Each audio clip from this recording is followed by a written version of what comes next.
Dans la région de Tillabéri, sur la rive droite du fleuve Niger, une unité des forces de défense et de sécurité, stationnée à Niaktire, près de Makolondi, a été la cible d'une attaque terroriste dans l'après-midi du dimanche 15 septembre 2024. Des ordres de criminels, venus par centaines, ont lancé l'assaut, mais ont été confrontés à une résistance acharnée. Nos soldats, faisant preuve d'un courage remarquable, ont tenu leur position avec bravoure, infligeant de lourdes pertes à l'ennemi. En réponse à l'intensité de l'attaque, 2 unités des forces spéciales ont été rapidement déployées en renfort, l'une venant de Torodi et l'autre de Makolondi. Simultanément, des moyens aériens ont été mobilisés pour mener des frappes ciblées, anéantissant les assaillants jusqu'à leur dernier retranchement.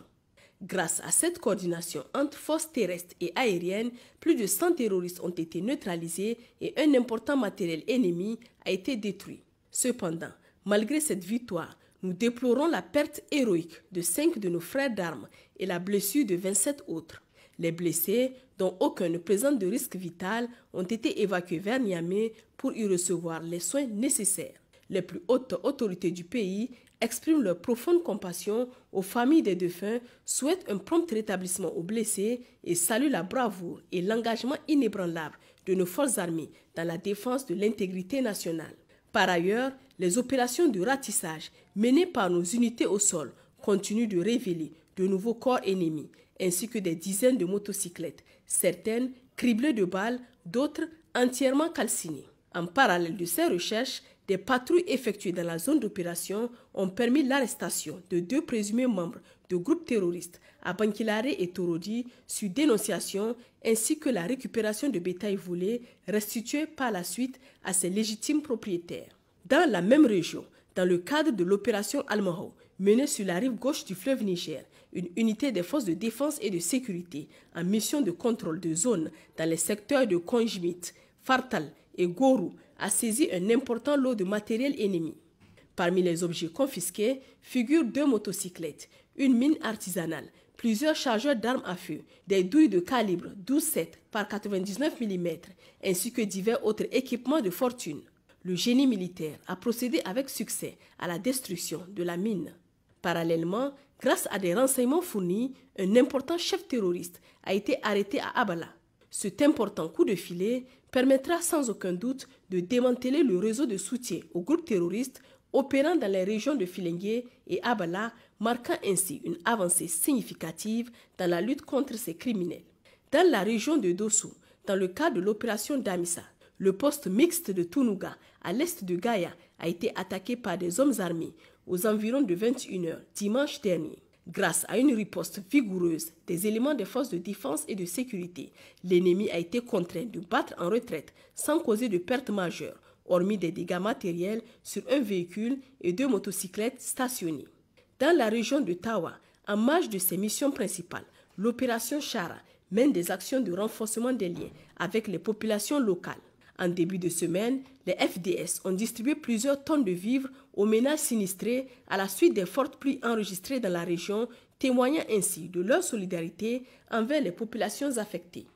Dans la région de Maradi, dans le cadre de l'opération Farotoboucha, dans la nuit du lundi 16 au mardi 17, une incursion de 5 bandits armés a eu lieu dans le village de Kondogo, dans la commune de Naïssa, suivi du vol de bétail.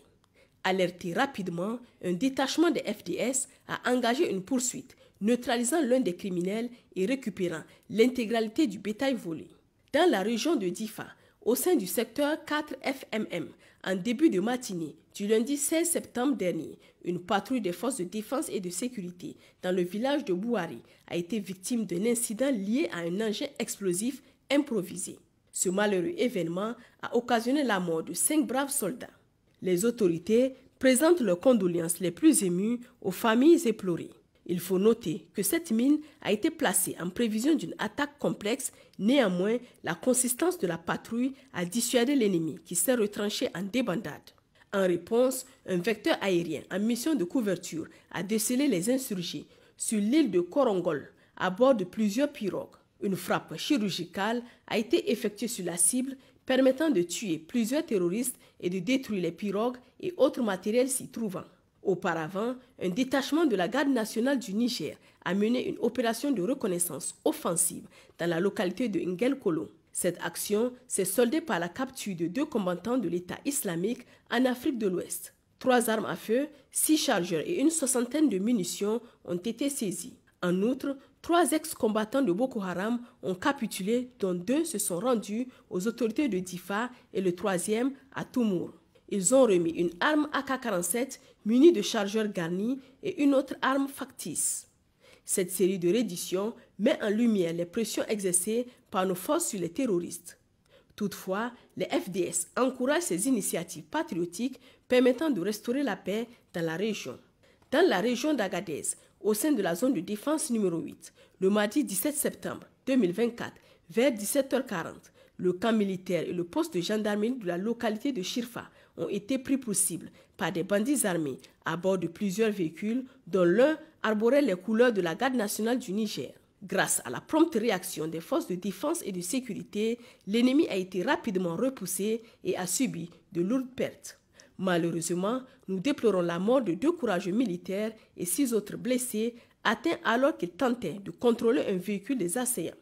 Les plus hautes autorités du pays présentent leurs condoléances aux familles endeuillées et souhaitent un prompt rétablissement aux blessés. Une opération de poursuite a été immédiatement lancée pour traquer les assaillants en fuite qui se dirigeraient vers la frontière libyenne. La veille, dans la soirée du lundi 16 septembre, au Djado, des éléments mixtes engagés dans l'opération Garquois ont, au cours d'un contrôle de routine, interpellé un individu impliqué dans le trafic international de drogue. Lors de cette opération, un total de 10 269 comprimés nocifs et 23 cornets de chanvre indien ont été saisis.